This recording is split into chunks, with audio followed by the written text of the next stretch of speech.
before we get into the episode, let's talk about subscribe, and definitely subscribe to this podcast. We have everything from interviews to political interviews, also sports interviews, and we're working on some fitness stuff too. But we have a progressive Democrat here, and I want to talk about him, Tim Butler. He's running for treasurer in 99 days. The election is in Dauphin County. Is that correct?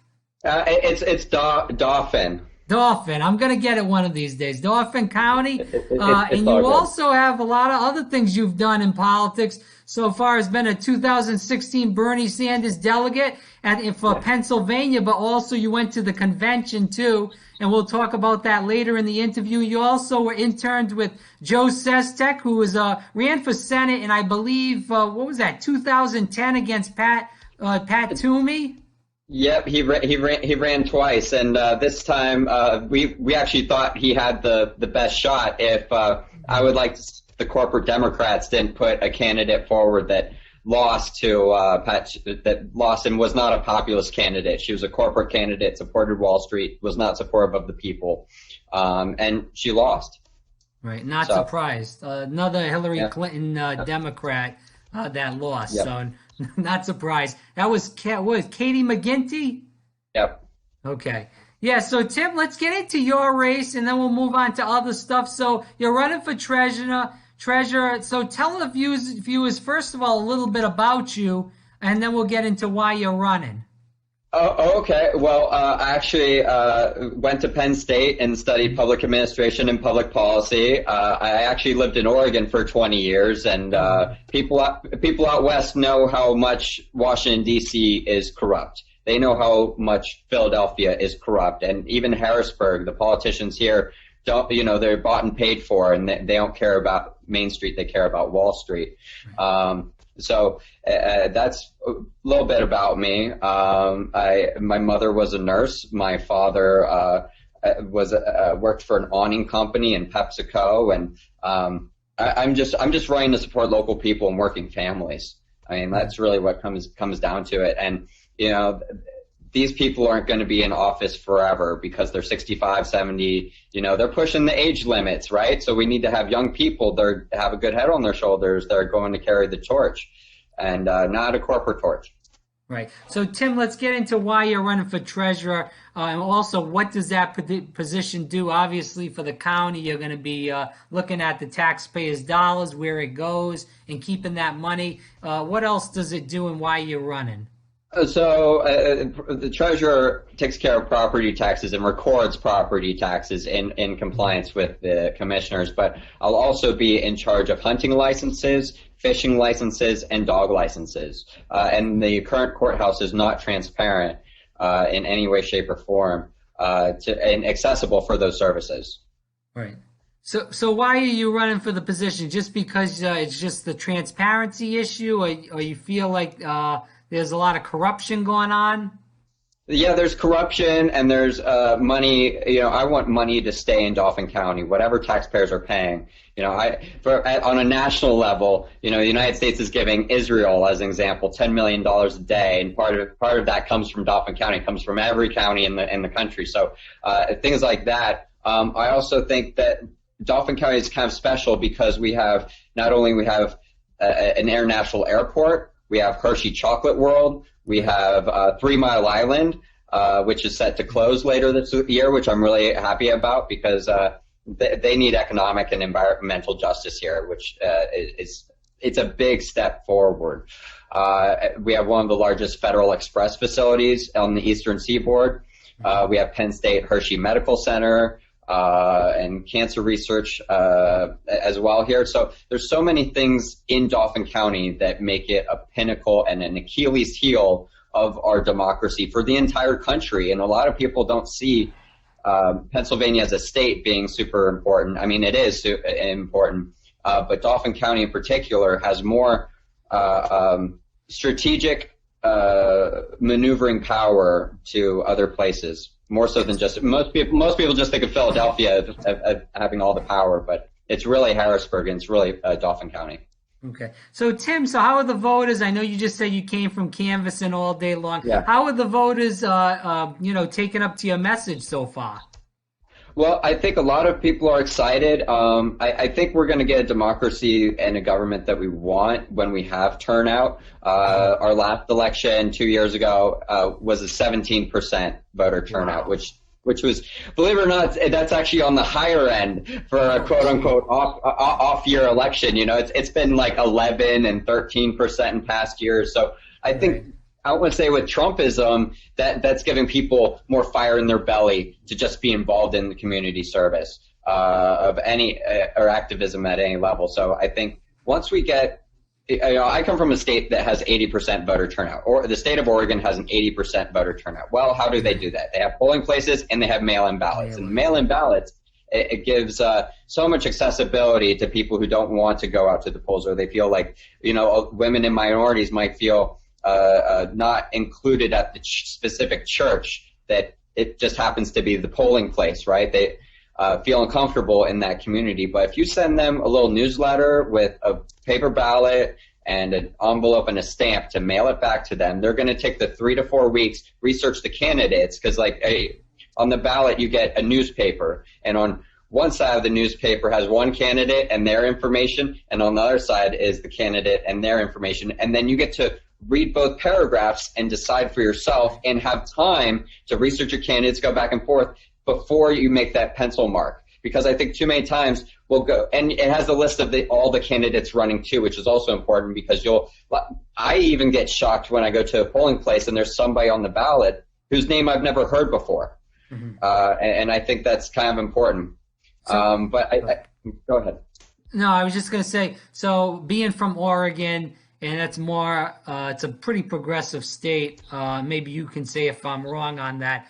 With the mail-in ballots, I'm in Florida right now. I'm originally from Rhode Island, where it's Democratic, but they're so Democratic it's corrupt, where it's just, they're establishment Democrats in Rhode Island, pretty much. You talked about the voting in Oregon.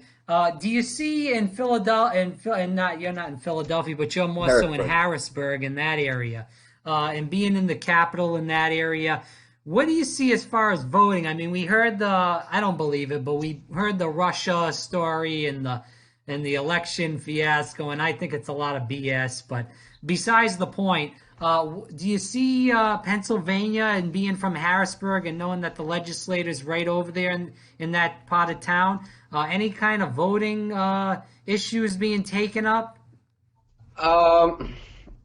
We just got the districts redrawn, the congressional districts for next, and a lot of people are really excited for that. But on the local level, it's just our main goal is just to get turnout, just to get people aware that there's not an election once every 4 years. There's 2 elections every year, and to change the behavioral pattern of thinking that. And that's a media problem as well. That's a huge media problem, because the big election years there's a lot more controversy in the bigger election years. There's a lot more sensationalism. We have a demagogue as our president right now. So I think the state Democratic Party of Pennsylvania is very much overlooking the local candidates this year, and they shouldn't be. I mean, because we have to build a grassroots base from the bottom up. And they're not going to have a good structure for next year or any year in the future if they don't have local candidates in the precincts and wards to really pull the weight. So have you heard from the Pennsylvania Democratic Party? I'm pretty sure that as a progressive, they probably haven't talked to you, or they put up somebody else that's one of their in-men that they're going to support. But what's the story with that? Well, they overlook. I mean, they're really based out of Pittsburgh and Philadelphia. They ignore the center of the state and the Commonwealth tremendously. Even though this is the capital, and once you turn the Capitol blue, all the legislators that go into their buildings, they're going to see the change around them and maybe be inspired. Not necessarily, because I mean, I grew up in a Republican household. I understand conservatism and like why they think government is too big, and in certain cases, yes, the government is too big and is committing wasteful spending and bloating programs that shouldn't be bloated. They're missing the forest for the trees sometimes. So as a younger person, and I know you said you just came out from canvassing, so you say you've been getting pretty good turnout, and like I said, with people saying they might come out and vote, or is there a lot of older people in your district? Is there, how I know like older people vote, but a lot of the people that are older, they vote for more establishment candidates. Yeah, and Pennsylvania on off year elections we go red, and I wouldn't be running if I thought this was the year with the same amount of resources my opponent was able to pull off an upset, because the courthouse in the 240-year history has never had any Democrat in it except for one Democrat many years ago. So I think that's going to be the shift to change our criminal justice system. I want to end private prisons. I think that's a huge thing on my list. It's a huge thing on everybody's list. But it's really where we tax and spend. If we're taxing local families instead of the corporations that are putting vast amounts of money overseas and are generating a lot of business in Dauphin County on Dauphin County properties that aren't being taxed in accordance, then they just hoard all the money, and that's why we have the oligarchy that we have now and the plutocracy. And I think there's big controversy with the schools not being funded. Well, where are you getting the money from that? You're getting from local people who are working harder, longer hours for lower wages. Well, so it's a downward spiral. Yeah, I just wanted to get three more questions on Pennsylvania, then we'll move into Bernie. Okay. First of all, your Governor Tom Wolf over there, he's a Democrat, but he's a big fracker, and there's been a lot of fracking in the state of Pennsylvania. What is the fracking taking place near you? I haven't really followed the story as close as probably you have, but I know that there's a lot of fracking, and that creates the methane gas, which is going up into the atmosphere, which is worse than regular carbon footprint, which we get from cars. And not even just that, it's creating earthquakes places where they've never seen earthquakes before with, the digging into the ground and the fracking. So what is your take on fracking? I'm sure you're against it, but is it happening near you? And what is the fight against fracking going on in Pennsylvania? Well, I support a ban on fracking, but another issue that we'll have to adapt with is all the homes that do use natural gas. How do we adapt from natural gas heating to using solar panels and have electric heating? That's going to be the huge transition. There has been the East Mariner pipeline in Lancaster, about a 20-minute drive from here, has been an epicenter of. Now it's outside of my county, but it's still a big local issue, because the thing with fracking is Tom Wolf banned fracking on public lands and public parks. Well, watersheds go anywhere. They don't see boundaries. They don't see borders, right? I just can't believe how bad and how toxic it is. And then Halliburton and these piping companies, they're not held responsible for the damage they cause, and any damage that they can do is irreversible. I mean, the land is not arable. You can't farm on it. You can't plant anything on it. It's dangerous to live near it after the toxic waste. It's a bad mess, and I hope we can adapt homes away from fossil fuels and really invest in renewable energy, because the United States is not going to be dependent on fossil fuels for a long time. We've already, from my understanding of the scientific community, about this year, the last couple of years, we've hit peak oil in the world. So the amount of world resources for oil to drive our cars and produce plastics and other materials, that's going to go away, and the future is going to be based on how we can recycle those resources.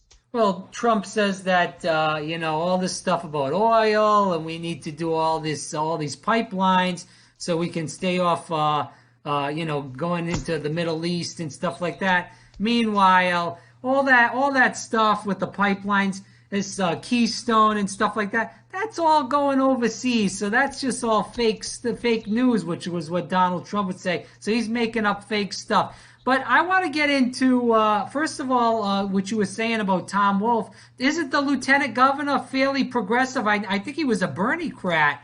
Yeah, he was one of the first people to support Obama when Obama was being more of a populist candidate, Right. and he was one of the first people to endorse Bernie. So, and I think every politician, I would like to say, and I hope to never do this. If you hold me accountable if I do one thing, but I think some politicians do one thing to appease one group so they can get better legislation down the road. And I support John Fetterman 100% coming up as his run for lieutenant. Yeah, I mean, he's a Democratic socialist, so it's like, okay, we have to get our wins where we can take them. So you think he'd run for governor once Wolf got out? Is that what you're hearing? Well, that it's set up that way, right? He's in the perfect place to run for governor, but I don't think he's going to run for governor. I think he might run for Congress. Or he might run for something else. I know there's another person, Josh Shapiro might run for governor. That's probably what I'm hearing now. I would rather John Fetterman be governor. Right. But I don't know what they're both thinking at this time. I'm not going to speak for them per se, but right, of course. I would rather John Fetterman run for governor than a few other people that might put their hat in the ring. All right, and Tim, one more quick story on Pennsylvania. And I want to know if you heard about this. I listened to where I get my news. I try not to watch those terrible stations on TV, and I watch Status Quo, which is with I don't know if you ever heard Jordan Sheridan. Used to work with TYT.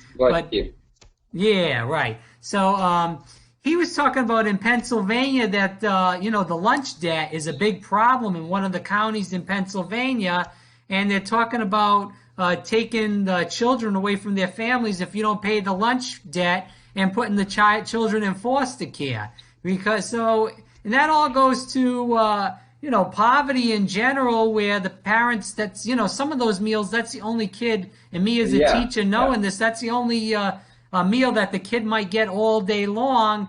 And I think it's sad that if somebody owes $10 or $20 that you're going to take a kid away from their parents. I don't know. I know that story was in Pennsylvania. I'm not 100% sure what county it was, and I know Pennsylvania is a big state, but I didn't know if you heard that and about any of that story. I haven't heard that. I mean, I've heard that students that can't pay their lunch fees go hungry, but if being taken away from your family is pretty absurd in my book. I mean, there's a lot of shenanigans that go on in the schools that have to be reformed, but by any means, our children are investments, pure and simple. What we put into them, we're going to get in return.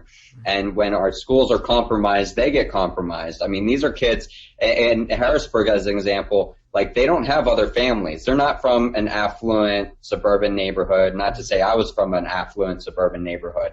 I was kind of like lower middle class growing up. Mm-hmm. But some of these kids, they don't like summer because they don't see their friends and they're not in school to get a lunch during that time. And I had before and after school programs going up, whether I wanted to go to them or not. I mean, mm-hmm. I didn't go to a good majority of them, but they were offered. But I think parents should have that flexibility to send their kid to school early for breakfast and then even late for a dinner after school kind of thing. Because a lot of these kids, after they get out of school, they don't know what to do sometimes, and there's not a lot of community involvement, or they're not really aware that there's the YMCA or there's Big Brothers Big Sisters, anything like that. So I mean, a lot of them either turn to crime or are doing good things with their life. I mean, they stand by an empty idleness sometimes. So I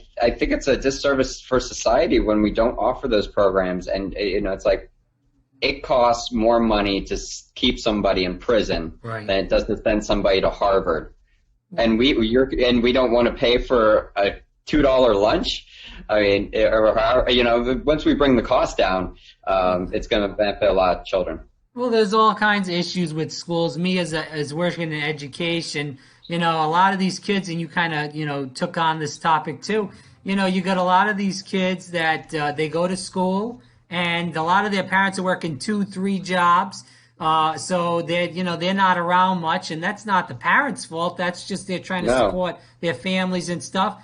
And we have that. Then we have some parents. Their parents are, addicts. So they go to school to kind of get away from it all, as you said, and they play sports to stay there as long as they can because they don't want to go home to that. And then you go back to the lunch and stuff like that, as you said. That's the only lunch they get all day. And the education system, to firm this all up, is a total joke. In Florida, I don't know how it is in Pennsylvania, but in Florida, they want to pay the teacher $30-some-odd thousand, and you got to be the educated, the counselor, the police officer. With all the guns in the schools, it's crazy. So who would want to go into teaching? And why would you get, how would somebody that has a bachelor's degree, a master's degree, want to go in and teach when you're worried about getting shot, when you're worried about only making $30-some-odd thousand? And when they, whatever it is you're making, they're trying to take it a little bit away every some odd year. So that's why we don't have the best teachers in education. If you pay more, and we had a governor candidate down here, Andrew Gillum, and I have mixed feelings about him now, but I voted for him and supported him. And because he was the one that said we got to pay the teachers a living wage, at least 50-some-odd grand, and then we could maybe get some better teachers in there. But he didn't win, and there was a lot of stuff why he didn't win. He ran away from the left, and he went to the establishment. He supported Medicare for all, and then kind of took it back. Yeah, I like the guy, and I vote for him again just because Florida doesn't have the most progressive Democrats. But he had Bernie come down here twice to Orlando at the University of Central Florida to campaign for him twice, and then after he did that, he ran away from Bernie and went, like you said, he went against Medicare for all. He went on TV. He wouldn't stand up for the position in the debate. So that, why would you vote for a Republican light when you can get the real Republican? So that's what it is. I think a lot of people would rather have what it's being advertised. I mean, Donald Trump was advertising himself as a demagogue and a bully, and they're like, well, we'd rather have somebody who's honest. He lies through his teeth, but he's honest that he lies through his teeth, it seems like, versus someone who's going back a flip-flopper like Hillary Clinton. To me, it was a no-brainer of like people are going to get the real thing versus something fake.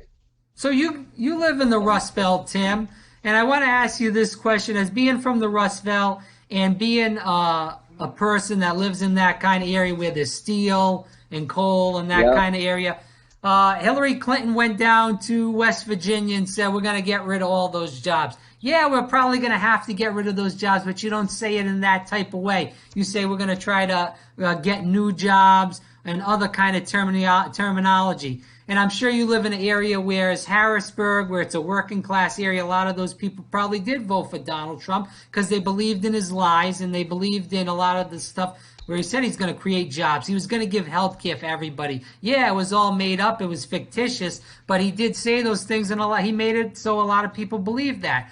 Talk about Harrisburg and the area you're in, and talk about the voters around there, the people around there, and kind of what they were lied to so many years by the Democratic Party, and I don't blame them for voting for Trump, even though he was a con man. I agree. And go back on your original point. I mean, there's 600 people that work at 3 Mile Island who are nuclear physicists and engineers and technicians. I mean, they're very smart and intelligent people. So to say like, oh yeah, your job is going away soon. Oh, well, what if we could retrain you and do something else in the energy field? Right. What was it? Okay. I'm not sure. Anyway. But if we say, we need solar panels that are efficient like this, or we want wind turbines that are going to perform very, very well under pressure and under stress, these guys understand physics. They're going to figure out a way to build it if you put them in the right environment, in the right setting, in the right training. Right. And I've known a few engineers back in Oregon who really got discouraged after they lost their, they were making $80,000, $100,000 a year working at an engineering firm for 20 years. And then when they lost their job, they they were unemployed for 3 or 4 years because nobody was able to reach out to them and say, hey, there's other options. And I think for a lot of these nuclear physicists, there are a lot of other options that don't have to deal nuclear. Now, Pennsylvania's kind of split. I think maybe it might be more of a 70-30 split, maybe a 60-40 split on whether or not to fully support energy in the future, and if we should have a nuclear bailout, because that's really the discussion right now is, should we have a nuclear bailout? And my answer is completely no. It costs too much money. The technology is too old to keep up. We can't be reliant on other energies.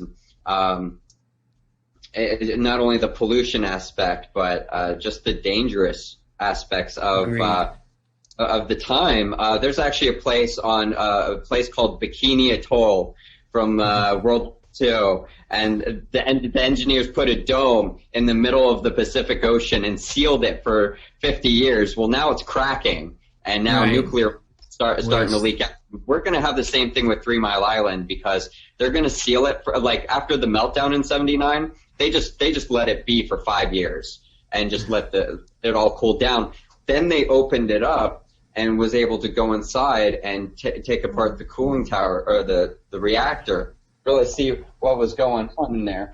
And get this set up.